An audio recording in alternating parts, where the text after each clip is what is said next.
Salve Maria! Espero que estejam todos bem com a graça de Deus. Hoje não temos café nem chá, porque eu estou evitando tomar café à tarde, né? E não deu tempo de preparar um chá.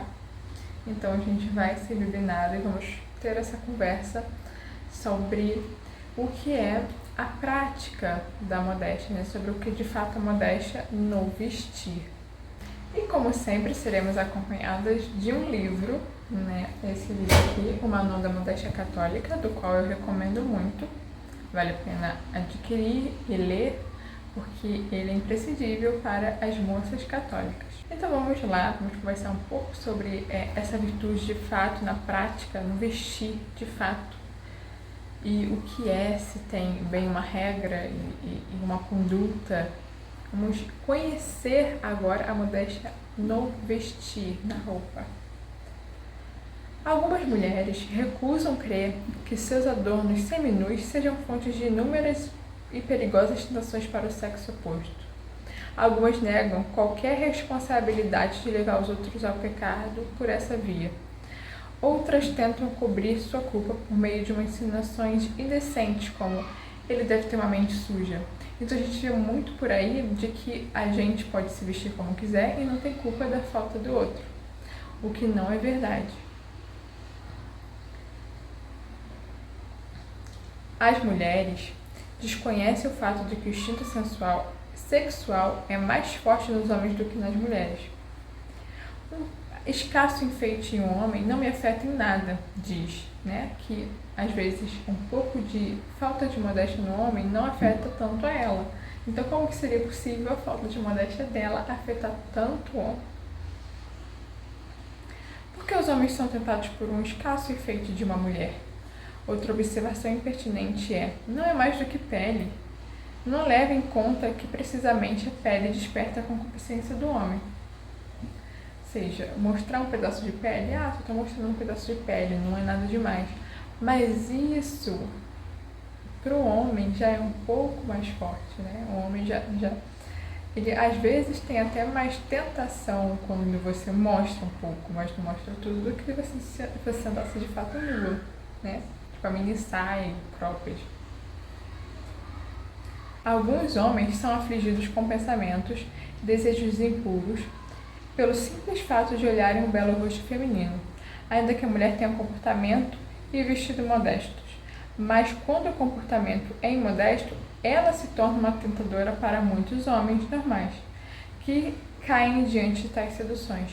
Ou seja, quando a mulher é modesta, ela não coopera para o pecado do homem, e mesmo assim o homem peca, a culpa é somente dele. Se a mulher está bem vestida, e mesmo assim o homem procura maneiras de contemplá-la sexualmente, de usá-la como objeto de seus pecados, ou de imaginar coisas, ele peca sozinho. Mas quando a mulher ajuda, você cooperar, você induzir, você cooperar, você fornecer a ocasião de pecado em alguém, é pecado.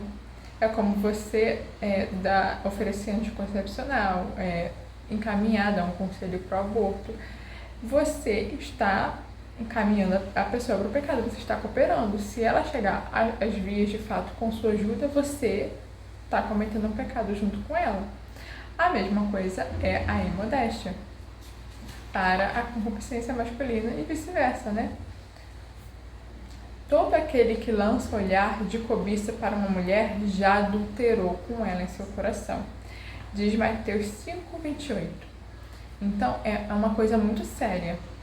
Já adulterou. Sabem o que é adultério? Então, é só de olhar e pensar e desejar, o homem ou a mulher já adulteraram no seu coração. Não fez o ato, mas já está ali, deliberado. As mulheres que são indiretamente imodestas estão incluídas nesta sentença, sendo cooperadoras com o pecado dos homens. Deus fez com que a mulher fosse bela e atraente, porque assim era conveniente para o seu projeto da criação.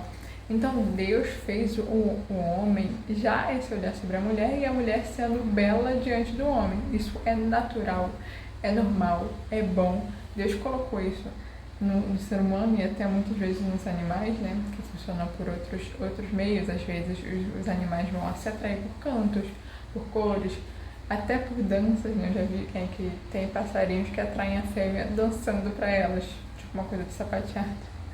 É muito engraçado. Tem até o próprio pavão, né, que abre aquela cauda. Então, muitas vezes a aparência ou alguma outra coisa serve para a procriação da vida. Então, Deus incluiu esse olhar do homem em admiração à mulher e a mulher sendo bela e admirável diante do homem. A beleza da mulher é bom, né? É boa. Mas com a concupiscência, com o pecado de Adão e Eva, eles perceberam, eles adquiriram conhecimento do bem e do mal. E logo eles perceberam que estavam nus. Então, a partir dali, é necessário vestes. Tanto é que eles fazem vestes de folhas, né? Fazem umas tanguinhas. Mas Deus, não. Deus vai e pega pele de animais e faz vestes para eles, né? Ali é a primeira vez que os animais são usados para fazer roupas. Deus faz uma túnica para cada um, não aceitando aquela veste só tapa a sexualidade, né? Então, é conveniente para o seu projeto de procriação dos homens, dentro de um matrimônio legítimo. Como consequência do pecado original, o homem deve fazer constantemente a luta para dominar esta atração. Essa atração tem que ser regulada, né, pela modéstia, pela castidade. Essa é a razão pelo qual os ascéticos previnem os homens de admirar intencionalmente o rosto de uma mulher. Santo Afonso, um louco por ter feito o voto de jamais olhar na face de uma mulher, incluindo sua própria mãe, né? Vamos dizer agora que Santo Afonso é escrupuloso, exagerado demais. Mas ele fez esse voto de jamais... não é que ele iria pecar olhando para o rosto de sua mãe, mas como eu já falei por aqui, eu acho, a gente não faz só, não corta só o que é pecado, a gente quer o heróico, né? Quer o mais, quer fazer o mais, né? Então, a gente, o não pecar é nossa obrigação como seguidores do Senhor. O que a gente tem que fazer é um desapego maior por amor a Deus. Por amor a Deus. Não é para agradar ninguém, nada, por amor a Deus somente. E isso faz nos loucos para o mundo, né? Então, a beleza da feminina não é um mal inteiro, né? Ele tem que ter proporção. Tanto a mulher tem que saber usar a sua beleza, que ela pode usar para o bem e para o mal. Tanto o homem, ele tem que enxergar a beleza boa e má, né? Para ele evitar esse buraco aí que muitas mulheres usam mesmo para levar o pecado aos homens. Então, seu grau de bondade depende de quão fielmente ela desempenha a função que Deus lhe deu, como auxiliar do homem e não como sua tentadora. Pela sua modéstia, ela pode usar seu encanto para domar as paixões do homem. Tem aquela frase, né, que a mulher modesta, ela educa o homem somente com a sua presença. Ela revela ao homem. O homem pode viver a vida inteira cercado de mulheres imodestas e ele está entregue à concupiscência. Mas quando ele vê uma mulher modesta, nem sempre, mas se ele tiver de coração aberto, ele consegue. Não, isso aqui é uma mulher diferente, ela é digna, o que tem nela? O que tem de diferente nela? Porque eu não consigo desrespeitá-la como eu trato as outras? Então vai educando o homem para ele sair um pouco do animal e entrar, né, em alguma virtude ainda que muito natural. Ela pode usar o seu encanto para domar as paixões do homem e pela sua imodéstia, sua beleza se torna ruína para o homem. Isso torna as mulheres guardiãs da castidade no mundo. No mundo. É evitar esse tipo de promiscuidade em ambientes de guerreiros. Os guerreiros, eles não podem estar com mulheres promíscuas porque acaba com o ímpeto deles de guerra, né, de lutar. Eles ficam fracos, né, pela concupiscência. Não que os homens eles não tenham que ter a presença feminina, que isso não seja fortaleza, mas tem que ser de maneira ordenada. Se ele está entregue a paixões, desejos o tempo todo, ele fica fraco. Isso você pode observar em homens que tenham algum problema com pornografia, né? Eles tendem a ser mais fracos, terem baixa disposição por conta da baixa testosterona. E isso acontece em lugares de guerra, né? Essa promiscuidade ela tem que ser controlada. Então, a mulher como guardiã da castidade no mundo, se todas as mulheres se vestissem com modéstia, os homens seriam melhores. Os homens não teria tanta degeneração, mas como o inimigo é sujo, ele percebeu que o ataque a enfraquecimento da sociedade, enfraquecimento moral, devia ser pelas vestes femininas. E foi o que ele fez, né? A maçonaria construiu isso. Eis porque Deus deu à mulher um senso muito mais delicado de modéstia que o homem. Não somente para proteger a sua própria integridade, mas também para proteger o homem contra a fúria de suas paixões. Quando a mulher é modesta, o homem será o único culpado se ele cair nas tentações da carne. Mas quando ela decide expor partes do corpo que deveriam estar cobertas, se torna uma sedutora, partilhando assim a culpa do homem.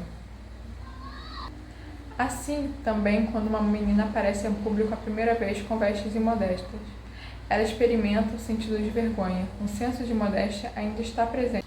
Após aparições repetidas, esse senso de vergonha rapidamente vai embora.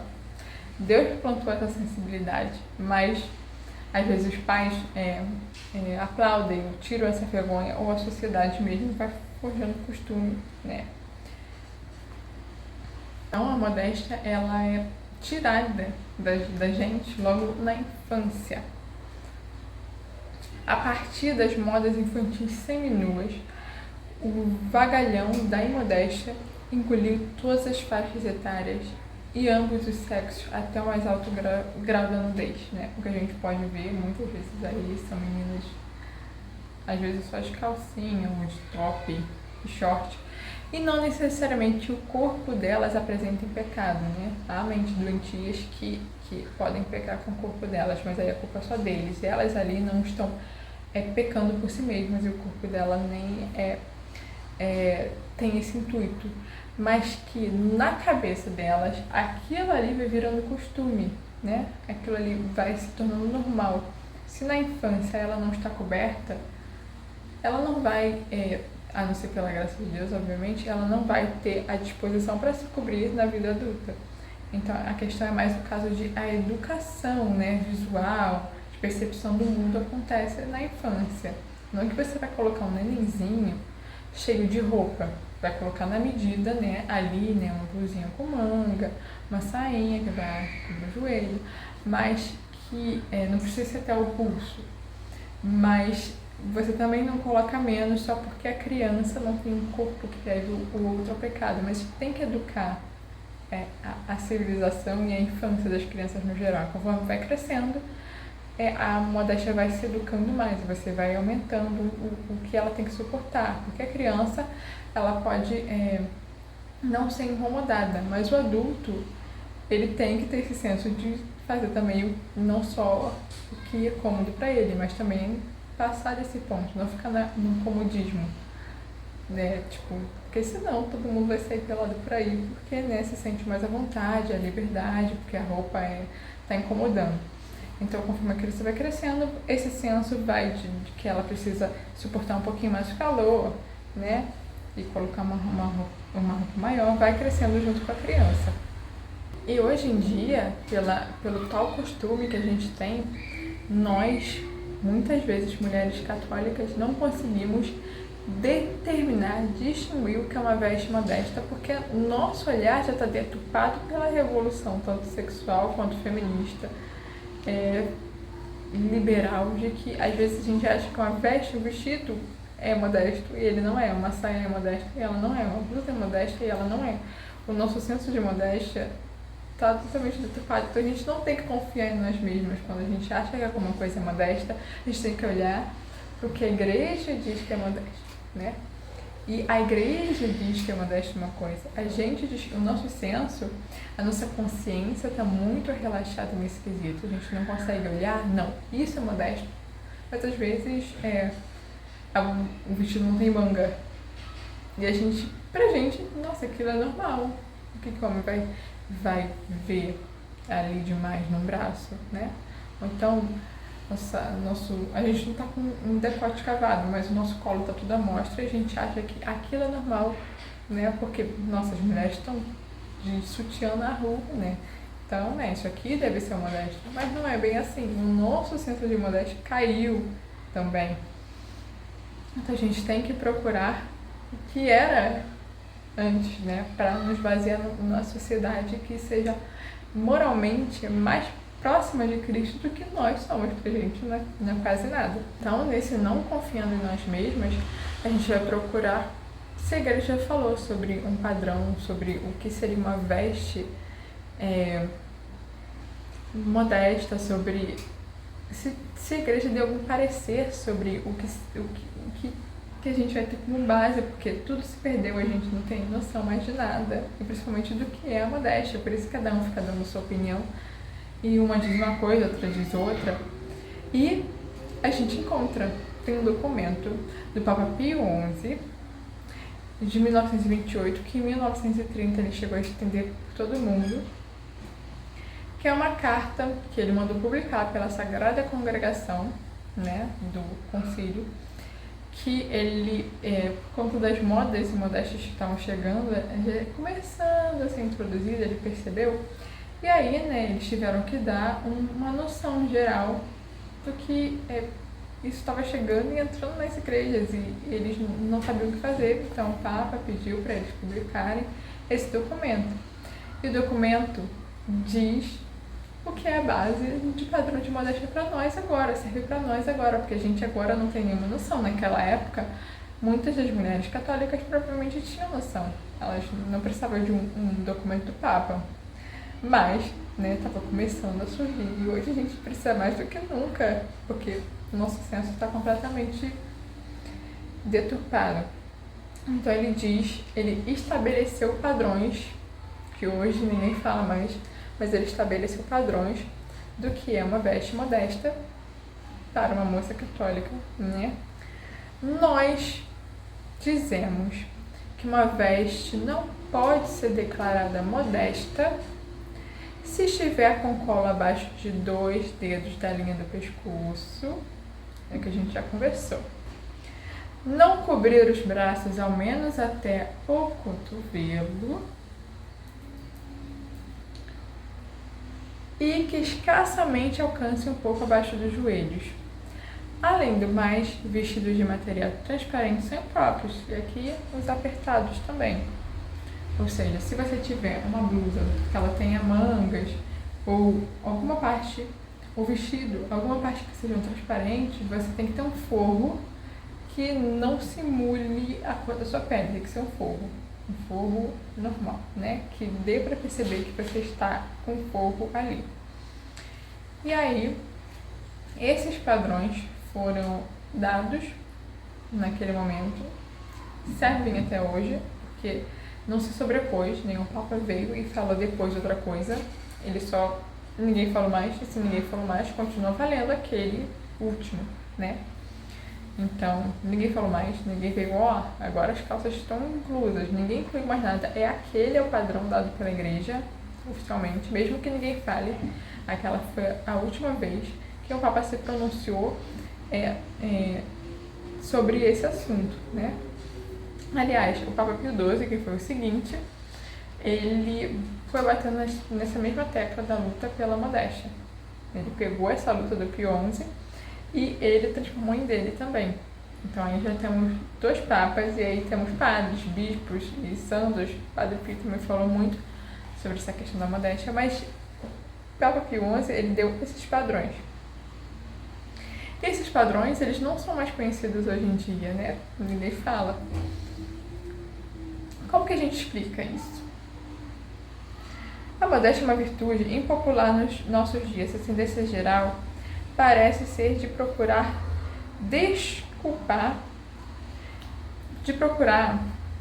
essa desculpa, né, para não viver a virtude. Ou então fingir que não conheço, porque se eu conhecer eu vou ter que viver, né? Então fazer o documento cair no esquecimento é muito fácil para o demônio, que ceifa muitas almas por meio da imodéstia. Ou seja, esse documento está esquecido porque o demônio não quer que as moças se vistam com modéstia, mas a gente fazer ser conhecido esse documento. Então é uma rebelião maciça contra a modéstia cristã, preferindo nos submeter à desgraçada escravidão dos ditadores pagãos da moda auxiliar, os discípulos do nudismo, os poderes da corrupção e a Deus a razão. Então a gente prefere usar a razão, a gente vai enxergar o óbvio, porque não há pecado em mulheres mostrarem os braços, porque que o Papa disse que tem que ir às mangas da costura. Então você tem a ciência, você nascendo nessa geração desgraçada, você tem a ciência de que isso claramente não tem problema. Ou fizeram a moralidade cair. Porque vamos colocar, os índios também não viam problemas em andarem nus. Os gregos também não viam problema, mas tem, né? Tanto é que o cristianismo católico foi atrás desse pessoal, né, para se tornar civilizados. A gente hoje vive como uma anticivilização, né? Vivemos como pagãos, como selvagens. E aí, essa questão dos padrões, esses padrões de modéstia foram também padrões que bateram com uma aparição particular, uma revelação particular de Nossa Senhora, em que ela dava centímetros para uma veste modesta. Então ela deu esses mesmos centímetros para coincidiu. Então por isso ficou chamado de padrões marianos, né? Porque são os padrões que Maria aceitaria, aquilo ali é o mínimo, né? Que faz aqui no Papa foi o mínimo, padrões que Maria aceitaria para suas filhas. É até aqui que elas podem ir. Se passar daqui, não estão mais agradáveis, nem a Igreja, nem a Virgem Maria, e muito menos a Deus, né? Então, é claro que você pode se vestir mais do que isso, mais modesto do que isso, mas esse aqui é o mais na linha que você pode ir acompanhando a moda. Se a moda descer mais, você não pode descer mais com ela, a não ser que você queira renunciar à sua mãe e ao seu senhor. Então, até aqui é seguro. A igreja diz que até aqui é seguro. Depois ela não garante, né? Depois ela não garante sua segurança, se você vai se perder ou não. Mas até aqueles padrões ali são seguros. Então, a Cruzada Mariana, que é uma cruzada criada ali na época do Papa Pio XI, foi aprovada por Pio XII, ela pegou esses padrões marianos e a Cruzada Mariana é para espalhar esses padrões marianos. O lema é o que quer que Maria aprove, ou seja, a gente vai se vestir como Maria aprovaria. É claro que o nosso objeto maior, né, o nosso ápice, seria se vestir como ela se veste, mas a gente tem que começar a se vestir primeiro como ela aprova, né? Ela obviamente não usaria o mínimo, ela sempre usou o máximo, né? Ela não usaria o mínimo. Começar pelo mínimo e tentar, né, ir melhorando, ir chegando ao máximo. Chegando a usar manga comprida, não que seja a nossa obrigação, mas tem que ser um amor. A nossa obrigação é fazer esse mínimo, esse padrão mínimo estabelecido, tanto pelo Papa, que fala em nome de Deus, quanto pela Virgem Maria, em uma revelação particular. Então, esses padrões, eles não mudaram, e caso exista qualquer adaptação futura, permissível de alguma circunstância peculiar, não se trata de questão a ser decidida por católicos individualmente, mas só pela autoridade de quem estabeleceu os padrões, o Papa ou o Sagrado Conselho, né? Só se o Papa publicasse um documento ou a Sagrada Congregação para o Concílio publicasse um documento. E como isso não foi feito, vale o anterior, mesmo que esquecido, né? Então, o que a gente tem aí é um padrão estabelecido, são o mínimo a ser seguido, pelo menos, e a gente tem que fazer muito esforço. E aqui diz também que a igreja abriu uma exceção, uma pequena exceção, uma tolerância para moças usarem mangas que sejam um pouco acima, né, do cotovelo,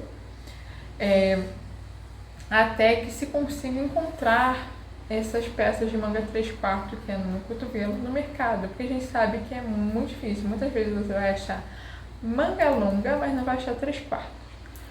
Então, eles toleram, né? A gente tolera um mal, não um bem. Então é um mal tolerável até que você consiga arranjar roupas que estejam mais de acordo, que você consiga mudar seu armário. Que isso é o menor dos problemas. O maior dos problemas está aqui nessa região e na região de baixo. Mas as mangas a gente vai adaptando aos poucos, encontrando, né, peças que cheguem ao 3/4. E a gente vai encontrar porque a Virgem Maria, quando a gente está de coração aberto, ela intercede por nós, Deus vai abrindo caminho e mesmo que a gente seja pobre, vai aparecendo as oportunidades e a gente vai conseguir, porque tudo a gente tem que fazer por amor a Deus, né? Servir a Deus e as coisas todas serão acrescentadas. Então, se a gente tiver boa disposição interior para fazer o que a igreja manda e logo o que Deus manda, Ele vai nos ajudar a obedecê-lo. Então, hoje a conversa foi francamente para trazer o problema da imodéstia e o padrão de modéstia estabelecido pela igreja, porque às vezes a gente pode ficar um pouco perdido, já que cada blogueira, né, fala uma coisa diferente e ninguém fala o que a igreja diz, cada um emite sua opinião. Quando você chegar lá na caixinha, tal coisa é modéstia, a pessoa vai dizer a opinião dela. Ou ela vai dizer, é porque eu uso, é porque fulano usa, é porque eu acho, é porque é o que eu enxergo, é a lógica. Mas ela não vai dizer, olha, vamos ver se o Papa falou sobre isso, vamos procurar um documento? Dificilmente, né? Até porque elas mesmas, às vezes, não conhecem, e se conhecem, vão querendo não conhecer, porque senão elas vão ter que seguir. Então, agora você conhece, cabe você procurar se vestir adequadamente, né? Deus vai ajudando, a gente vai se ajudando também. E fiquem todos com Deus. Espero que tenham gostado, que eu tenha ajudado de alguma forma. Rezem sempre por mim, eu rezo por vocês, se vocês quiserem, né? Deixar seus nomes aí embaixo. A gente vai se ajudando, estudando junto, conhecendo. Recomendo muito esse livro. E é isso. A gente fica por aqui. Até a próxima. Salve Maria!